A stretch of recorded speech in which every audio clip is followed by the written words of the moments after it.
Hoy martes 28 de marzo, sigamos meditando la pasión de nuestro Señor Jesucristo según San Mateo.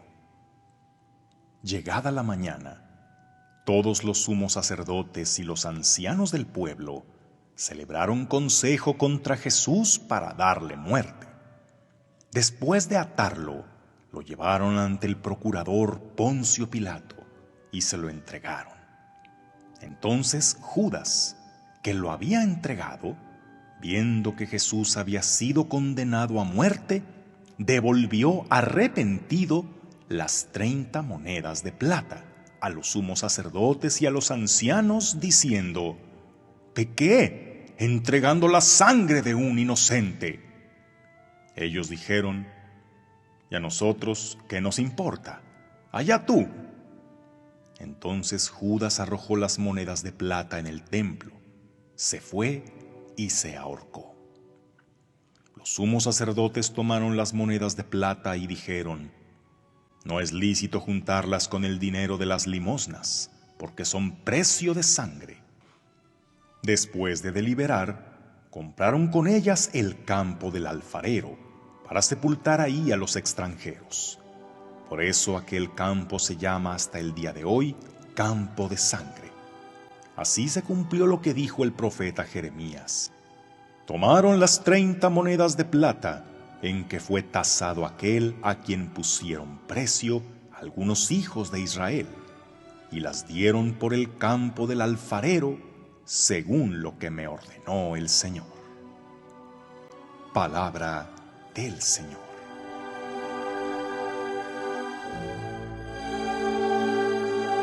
Una pregunta difícil de responder.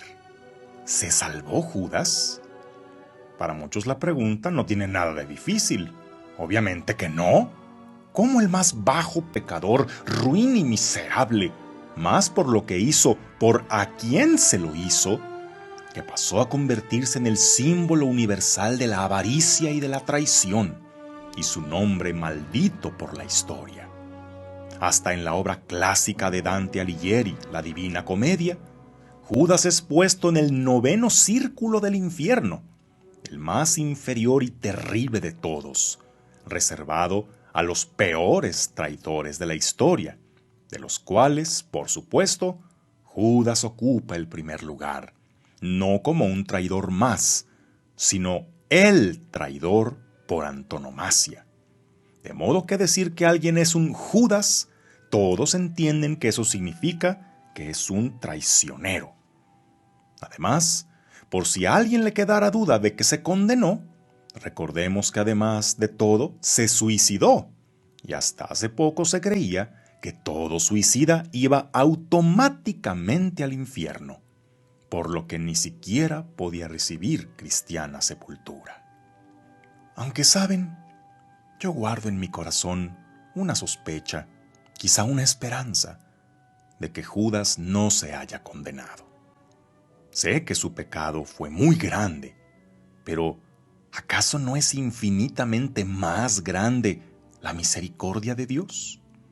Y es que, ¿cómo podría ese Jesús que nos habló de amar a los enemigos, de orar por los que nos persiguen y calumnian, de poner la otra mejilla, de perdonar hasta 70 veces 7, y el que vino a salvar no a los justos sino a los pecadores, negar el perdón a quien había amado como a un amigo, elegido como su discípulo, y cómo, a manera de una venganza personal, tratar al que lo delató mucho peor de lo que los más crueles delincuentes tratan a los delatores?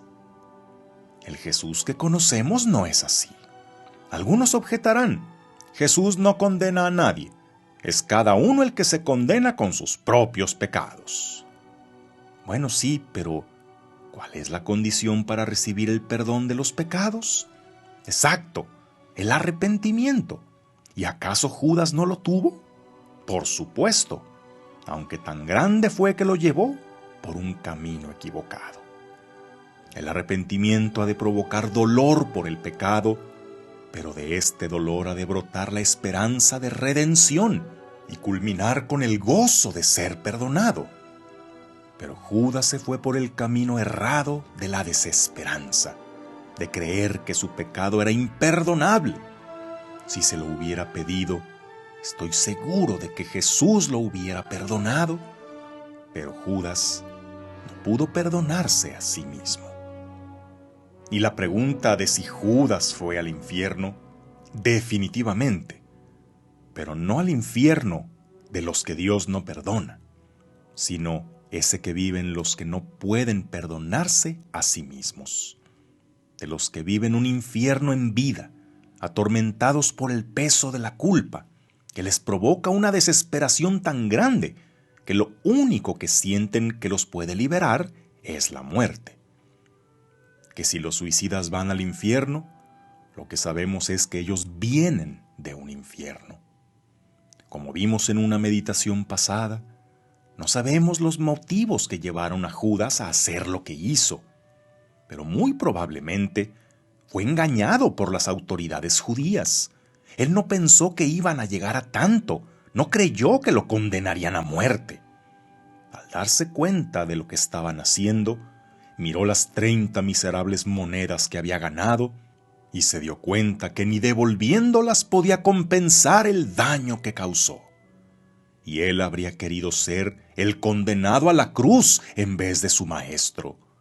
Pero al no ser posible, se quitó la vida por sí solo. Pero, a ver, ¿entonces los que se suicidan van directo y sin escalas al infierno? ¿Qué enseña el magisterio actual de la Iglesia? Dice el Catecismo en el numeral 2283. No se debe desesperar de la salvación eterna de aquellas personas que se han dado muerte. Dios puede haberles facilitado por caminos que Él solo conoce la ocasión de un arrepentimiento salvador. Trastornos psíquicos graves, la angustia o el temor grave de la prueba, el sufrimiento o la tortura pueden disminuir la responsabilidad del suicida. Y estos elementos, por supuesto que podemos encontrarlos en Judas. Además de que seguramente, a la misma hora en que Judas estaba colgando de un árbol asfixiándose, en circunstancias muy similares estaba Jesús, también colgado de un madero, que en su agonía logró exhalar estas palabras: Padre, perdónalos, porque no saben lo que hacen. En ese momento, ¿en quién estaría pensando? Mientras Judas, con ácidas lágrimas de culpabilidad, agonizaba estrangulado por la soga, Jesús desde la cruz rogaba por él al Padre, suplicando que recibiera su arrepentimiento. Y recordar que Jesús no murió porque Judas lo haya traicionado, sino porque él mismo se entregó. Su traición fue una circunstancia, pero Jesús, de haber querido, hubiera podido evitarla, y no lo hizo, por obediencia al Padre. No fue Judas el que lo llevó a la cruz, fue su amor el que lo hizo entregarse.